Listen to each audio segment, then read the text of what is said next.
On June 12, 2024, Federal Reserve officials announced that the central bank had not seen enough progress yet on the inflation front to cut interest rates, and they lowered their projections for the number of rate cuts this year from 2 to 1.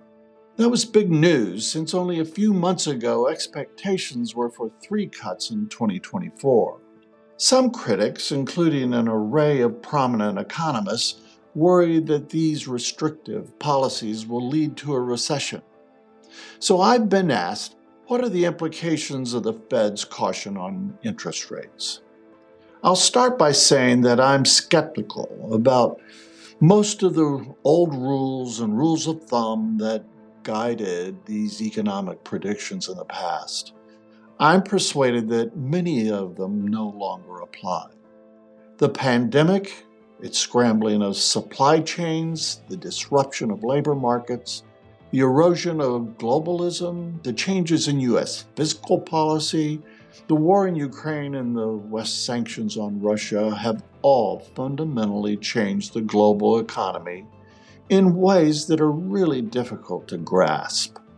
One of the big tasks analysts face is figuring out which rules are still relevant and useful and which ones belong in the dustbin.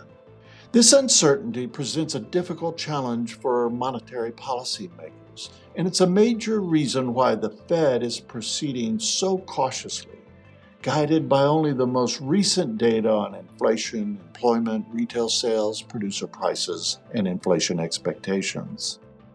I've been critical of the Fed since I started dealing with it 30 years ago. But on this score, I give it high marks for getting us close to a soft landing with the runway approaching. We're almost there, but we're not there yet. And I do share concerns that the Fed is at risk of keeping policy too tight for too long. Monetary policy operates on a lag. Tight measures adopted months ago are only now working their way through the marketplace. This is widely recognized, and it lies at the heart of concerns of many Fed watchers. But my concern is different.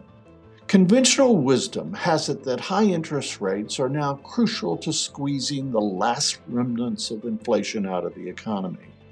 I don't doubt that high rates have helped reduce inflation from its peak of 9% to its current rate of plus or minus 3%. But I do have doubts that keeping interest rates high will finish the job.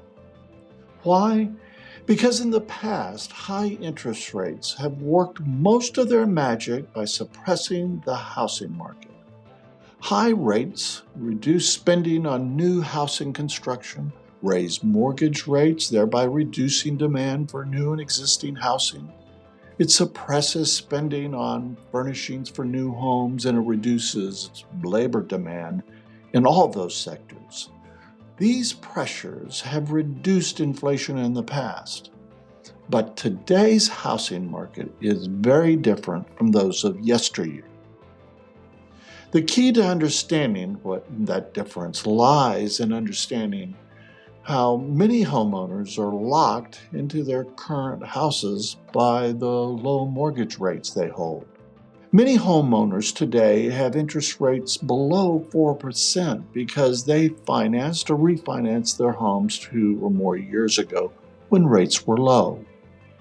If they were to sell their homes and buy new ones today, they'd be trading mortgages with rates of 3 to 4% for ones at 7%. Many homeowners are not ready or can't afford to do that, so they're stuck in their current homes. If those homeowners are stuck, then anyone who might otherwise sell a home to them is likewise stuck in their home. And anyone who might want to buy our homeowner's house, well, they're stuck too. It's a housing logjam.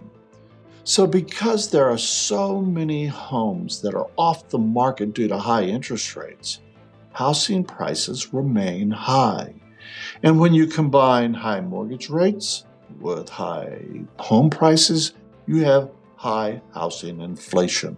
So how do you lower inflation in this environment? You cut interest rates. This reduces the lock-in effect of homeowners who have low mortgage rates. Reducing the lock-in effect increases the supply of housing. Greater supply leads to softer prices. Softer home prices and lower mortgage rates reduce housing inflation. This line of thinking may seem counterintuitive, and it certainly runs counter to the conventional wisdom. But COVID has scrambled the old rules, and it's time to think differently.